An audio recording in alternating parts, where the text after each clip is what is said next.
आखिरकार तैमूर ईमान को अपने शिकंजे में फंसा ही लेता है। अब ईमान के पास ऑप्शन क्या बचेगा? ईमान के पास दो रास्ते हैं। ये तैमूर की बातों में आ जाए और अपने आप को पीछे कर ले, या तैमूर का मुकाबला करे। अगर ये तैमूर का मुकाबला करती है ना, तो तैमूर इसके लिए इतनी मुश्किलात खड़ी कर देगा कि एक ऐसा वक्त आएगा जिस पर ईमान जो होगी ये मुकम्मल तौर पर हार मान लेगी। लेकिन अगर बिलाल इसकी सपोर्ट करता है, क्योंकि जिस हिसाब से बिलाल अब खुलकर अपनी मोहब्बत का इजहार करना शुरू हो चुका है, तो अगर बिलाल सपोर्ट करता है तो फिर तो ईमान इस मुश्किल से निकल सकती है। वरना आगे जाकर ईमान के ऊपर इतना बड़ा इल्ज़ाम लगेगा कि ईमान की जो फैमिली है, ख़ास तौर पर जो वालिद है, ईमान की उम्मीद लगाकर बैठा हुआ है, ये सदमा बर्दाश्त नहीं कर पाएगा। आने वाले साथ में क्या ट्विस्ट पैदा होगा? ईमान क्या तैमूर के साथ मिल जाएगी या तैमूर का मुकाबला करेगी? ये आज की शो में डिस्कस करने वाले हैं। जिस दिन से तैमूर ने फिर से ईमान को देखा है और ईमान को इस ओहदे पे देखा है, तो उसके बाद तैमूर की रातों की नींदें मुकम्मल तौर पर हराम हो चुकी हैं। तैमूर को समझ तक नहीं आती कि अब क्या किया जाए और किस तरह से ईमान को अपने कंट्रोल में किया जाए। ये सारी रात बहर गुजारता है और ज़ारा इस बारे में सब कुछ समझना शुरू हो चुकी है कि भाई तैमूर के दिमाग के अंदर क्या चल रहा है और तैमूर क्या आगे जाकर करना चाहता है। जब तैमूर घर के अंदर आता है, अब तैमूर को इस मामले पे कुछ भी नहीं पता होता। तैमूर तो ये समझता है कि भाई ज़ारा इतनी नादान है कि मैं इसके सामने थोड़ा सा इमोशनल होता हूँ तो ये मेरी बातों में आ जाती है और मेरे साथ किसी किस्म की कोई बहस नहीं करती। लेकिन ज़ारा के दिमाग के अंदर अब आगे का प्लान चल रहा होता है। ज़ारा ऐसा करती है कि ये तैमूर को नशे वाली कोई मेडिसिन देती है, जिस पर तैमूर सो जाता है और ईमान का जो ड्यूटी का टाइम होता है वो ख़त्म हो जाता है। तो इस मामले में जब तैमूर की आँख खुलती है तो ये माहौल देखता है तो तैमूर को बड़ा गुस्सा आता है और ये ज़ारा के ऊपर गुस्सा करना शुरू कर देता है। अब ज़ारा जो होती है ना, मुंह तोड़ जवाब देती है तैमूर को। तैमूर को कहती है, कल तो आप बड़े दावे कर रहे थे मोहब्बत के, ईमानदारी के, कि भाई मैं तुम्हारे साथ मोहब्बत करता हूँ, आप मेरा यकीन करें, मेरे दिल में आपके अलावा कोई भी नहीं है, तो फिर ये ईमान के बारे में आप इतने परेशान क्यों हो रहे हैं? तो ये बातें जब तैमूर सुनता है ना, तैमूर ज़ारा को समझाने की कोशिश करता है और कहता है कि ये जो तुम्हें दुख मिल रहा है ना, या ये जो तुम्हें तकलीफ़ हो रही है, तुम्हारी सिर्फ उस शक की फितरत की वजह से हो रही है कि तुम्हारे दिमाग के अंदर शक चल रहा है, इसी वजह से तुम हर वक्त टेंशन में रहती हो। ऐसी कोई बात नहीं है, मेरा ईमान के साथ किसी किस्म का कोई भी ताल्लुक नहीं है। भाई ज़ारा बच्ची नहीं है, सब कुछ वो समझ चुकी है और उसे इस बात का मुकम्मल तौर पर यकीन भी हो चुका है कि तैमूर कभी भी मेरे साथ वफा नहीं कर सकता। अब इन दोनों की आपस में शक की बहस चलना शुरू हो जाती है और तैमूर जो होता है ये ज़ारा को ताने भी देता है। ज़ारा को कहता है कि तुम मेरे ऊपर शक कर रही हो, अपने भाई के बारे में कभी आपने सोचा है कि आपका भाई ईमान के साथ क्या कर रहा है? ईमान के साथ आपका भाई जो वो ईमानदारी निभा रहा है, वक़्त उसके पहरे देता है, आसपास रहता है और मोहब्बत कभी हो सकता है कि उसने इजहार कर दिया हो। आप मेरे ऊपर शक करिए, अपने भाई के बारे में सोचें। तो ज़ारा जो होती है इसे तैमूर को जवाब देती है और कहती कि ऐसी कोई भी बात नहीं है, आप मेरे भाई के ऊपर झूठा इल्ज़ाम मत लगाएं, क्योंकि तैमूर अपनी आंखों के साथ बिलाल को ईमान के साथ देखता है। तो तैमूर ये समझता है कि भाई ये जो ईमान है ये हर वक्त बिलाल के क्लोज रहती है, जब बिलाल जो है ये सेफ्टी के लिए ईमान के आसपास रहता है। अब इन दोनों के बीच में तलख कलामी होती है और तैमूर जो होता है ये ज़ारा को धक्का देकर वहाँ से चला जाता है, क्योंकि तैमूर को ज़ारा की किसी किस्म की कोई भी परेशानी नहीं है। अगर ज़ारा छोड़कर जाती भी है ना, तो तैमूर ये सब कुछ करने के लिए तैयार है। ये इस हद तक भी जाने के लिए तैयार है कि ये ज़ारा को तलाक भी दे सकता है, क्योंकि तैमूर ने ज़ारा से सब कुछ अपने कंट्रोल में कर लिया। जितनी भी जायदाद थी ज़ारा की ना, तो ये अब तैमूर के नाम हो चुकी है। अगर ज़ारा छोड़कर जाती भी है ना, तो तैमूर जो होगा ये एक मिनट भी नहीं लगाएगा और ज़ारा को तलाक दे देगा कि भाई तुम जाना चाहती हो जा सकती हो, जी बिस्मिल्लाह, हमें कोई टेंशन नहीं है। ज़ारा सिर्फ और सिर्फ बच्चे की आस देकर ये तैमूर को अपने कंट्रोल में कर सकती है। ये झूठ बोल सकती है कि फिर से मुझे जब उम्मीद लग चुकी है, जब मैं उम्मीद से हूँ, तो इस तरह की कोई बात करेगी तो फिर तैमूर की जितनी भी फैमिली होगी ये इस बारे में सोचना शुरू कर देगी।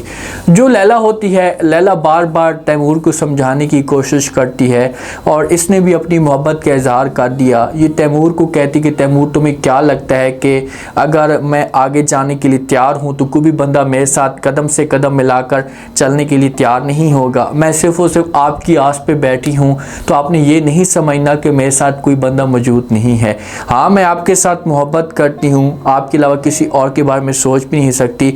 एक कमज़ोर इंसान के साथ मेरा वास्ता पड़ गया था, जिसकी वजह से जो एक कदम पीछे मैं अपनी मोहब्बत से चली गई। ये बातें जब तैमूर सुनेगा तो ये लैला को समझाने की कोशिश करेगा, लैला को बोलेगा आप जो भी उम्मीद लगाकर बैठी हुई है ना, इस उम्मीद को हमेशा के लिए अपने दिल से निकाल दें। आपकी ये उम्मीद कभी भी पूरी नहीं हो सकती और ना ही मैं आपके साथ इससे आगे चल सकता हूँ। हाँ, इसे हो सकता है कि अगर आप चाहती हैं दोस्ती के एक जो रिश्ता है इसे मैं आपके साथ निभा सकता हूँ, लेकिन लैला चाहती है कि तैमूर जो हमेशा के लिए मेरा बनकर रह जाए। और लैला का ये जो ख्वाब है ये सिर्फ और सिर्फ ख्वाब ही रहेगा, कभी भी तैमूर इसके कंट्रोल में नहीं आएगा, क्योंकि तैमूर की सोच अब फिर से चेंज हो चुकी है और तैमूर जो वो आगे का सोचना शुरू हो चुका है। अब तैमूर की चाल देखें, क्योंकि ये ऑफिस में तो नहीं जा सकता, अगर ऑफिस में जाता भी है तो कैमरे लगे हुए हैं और सारा सिस्टम जो होगा ये रिकॉर्ड होना शुरू हो जाएगा, तो तैमूर के लिए मुश्किल खड़ी हो सकती है।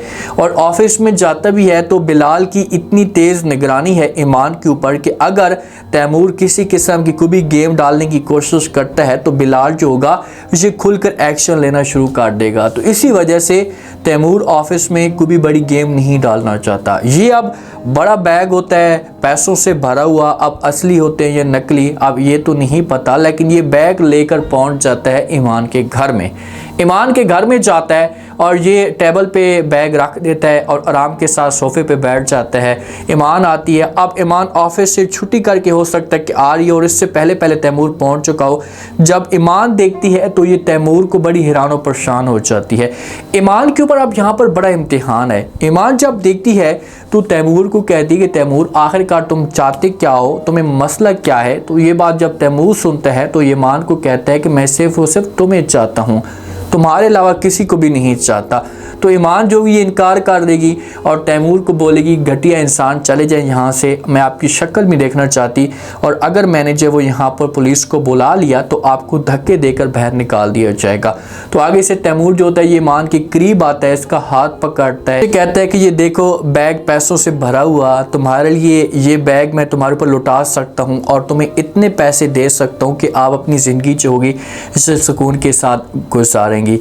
अब आपको हर सूरत में मेरी बात माननी होगी, आपको मेरे साथ बाहर चलना होगा और मीडिया पे बात करनी होगी। अगर आपने मेरी बात ना मानी तो ये जो रिश्वत का जो इल्ज़ाम है इसे आपके ऊपर लग जाएगा और हर सोशल मीडिया पे हर जगह पर ये बात चलना शुरू हो जाएगी कि ईमान जो असिस्टेंट कमिश्नर है इसने पैसे ले लिए, ये रिश्वत ले लिए तैमूर से। तो ये बात जब ईमान सुनेगी तो ईमान आप थोड़ी सी नई नवेली दुल्हन है तो ये खौफज़दा तो होगी, इसके लिए परेशानियाँ तो खड़ी होंगी और ये किसी भी तरीके से समझाने की कोशिश करेगी तैमूर को।